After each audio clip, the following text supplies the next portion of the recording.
arisadunda yeruye ariko ku buryo aza yahinduye imyenda, agahita aza yacuranze akaziki akeka ko kari buze guhita kazamura ibyiyumviro by'uyu muhungu.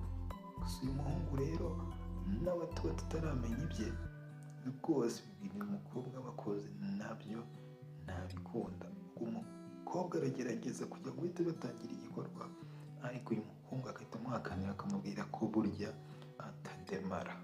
Uyu mukobwa agahinda karamwica, agahita asohoka akajya kubwira undi mukobwa wa gatatu uba usigaye kugira ngo nawe yinjire agende yigeragereze ayo mahirwe. Uyu mukobwa rero wa nyuma mu bigaragara aba asa nkaho rwose atari tayari, gusa ubwiza aba bufite bwose